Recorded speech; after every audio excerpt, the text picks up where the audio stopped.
ഇനി രാഹുൽ ഗാന്ധിക്ക് ഭയക്കേണ്ടതില്ല. രാഹുൽ ഗാന്ധിക്കെതിരായ മാനനഷ്ട കേസിൽ തുടർ നടപടികൾ സ്റ്റേ ചെയ്തിരിക്കുകയാണ് സുപ്രീം കോടതി. ഇതോടെ ആ വലിയ തലവേദന അങ്ങ് ഒഴിഞ്ഞു. പരാതി നൽകിയവർ മണ്ടന്മാരുമായി. ആഭ്യന്തരമന്ത്രി അമിത്ഷാക്കെതിരെയും BJPക്കെതിരെയും രാഹുൽ നടത്തിയ പരാമർശങ്ങളിലുമാണ് മാനനഷ്ട കേസ് വന്നത്. മാനനഷ്ട കേസിലെ ക്രിമിനൽ നടപടികൾക്കാണ് കോടതി സ്റ്റേ അനുവദിച്ചത്. ജസ്റ്റിസുമാരായ വിക്രംനാഥ്, സന്ദീപ് മേത്ത എന്നിവരുൾപ്പെട്ട 2 അംഗ ബെഞ്ചിന്റേതാണ് കോടതിയുടെ സുപ്രധാന വിധി.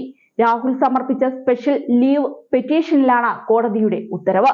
ഝാർഖണ്ഡ് ഹൈക്കോടതിയുടെ ഉത്തരവിനെതിരെയാണ് രാഹുൽ സുപ്രീം കോടതിയിൽ ഹർജി സമർപ്പിച്ചത്. നേരത്തെ മാനനഷ്ട കേസ് തള്ളണമെന്ന രാഹുൽ ഗാന്ധിയുടെ അപേക്ഷ ഝാർഖണ്ഡ് ഹൈക്കോടതി തള്ളിയിരുന്നു.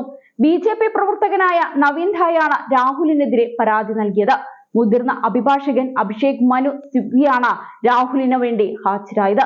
ഇരയായ വ്യക്തിക്ക് മാത്രമേ ക്രിമിനൽ മാനനഷ്ട കേസ് ഫയൽ ചെയ്യാൻ സാധിക്കൂവെന്ന സുപ്രീം കോടതിയുടെ മുൻ ഉത്തരവുകൾ ചൂണ്ടിക്കാട്ടിയായിരുന്നു മനു അഭിഷേക് സിഗ്വിയുടെ വാദം. മൂന്നാമതൊരു കക്ഷിക്ക് കേസ് ഫയൽ ചെയ്യാനാവില്ലെന്നും സിഗ്വി ചൂണ്ടിക്കാട്ടിയിരുന്നു. ഈ വാദത്തിൽ മറുപടി സമർപ്പിക്കാൻ സുപ്രീം കോടതി ഹർജിക്കാരന് സമയം അനുവദിച്ചിട്ടുണ്ട്. എന്നാൽ മറ്റൊരു കേസിൽ രാഹുൽ ഗാന്ധിക്ക് പിടിവീണിരിക്കുകയാണ്. ഭരണഘടനയ്ക്കെതിരായി പോരാടുകയാണെന്ന രാഹുൽ ഗാന്ധിയുടെ പരാമർശത്തിനെതിരെ FIR രജിസ്റ്റർ ചെയ്തിരിക്കുകയാണ് പോലീസ്.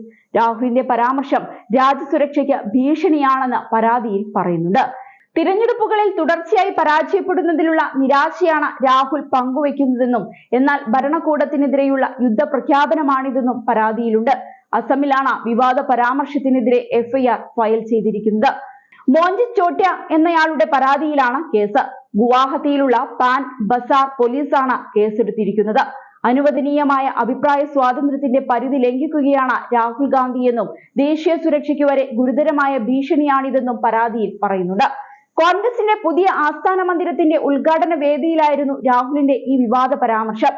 BJPയും RSSും ചേർന്ന് രാജ്യത്തെ ഓരോന്നും പിടിച്ചെടുക്കുകയാണെന്നും നിലവിൽ കോൺഗ്രസിന് BJPയുമായും RSSുമായും ഇന്ത്യൻ ഭരണകൂടവുമായും പോരാടേണ്ടി വരികയാണെന്നുമായിരുന്നു രാഹുൽ പറഞ്ഞത്. പ്രസ്താവനയ്ക്കെതിരെ നേരത്തെ BJPയും രംഗത്ത് വന്നിരുന്നു. കോൺഗ്രസിന്റെ യഥാർത്ഥ മുഖമാണ് രാഹുൽ ഗാന്ധിയിലൂടെ പുറത്തായിരിക്കുന്നതെന്ന് BJP നേതാക്കൾ കുറ്റപ്പെടുത്തി.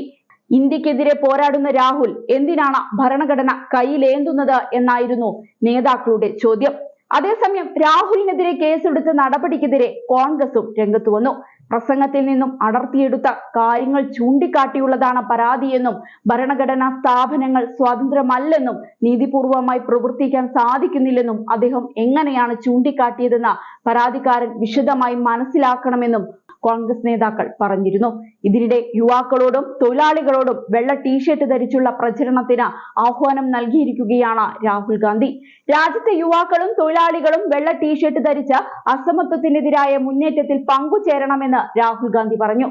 സർക്കാർ ചില വ്യവസായികളെ മാത്രം സഹായിക്കുന്നതിനെതിരെ വെള്ള ടീഷർട്ട് ധരിച്ച് പ്രതിഷേധിക്കണം. പ്രചരണത്തിൽ പങ്കുചേരാനായി വെബ്സൈറ്റും തയ്യാറാക്കിയിട്ടുണ്ട്. പരമാവധി ആളുകൾ വെള്ള ടീഷർട്ട് ധരിച്ച് സഹകരിക്കണമെന്നും രാഹുൽ ഗാന്ധി അഭ്യർത്ഥിച്ചിരിക്കുകയാണ്.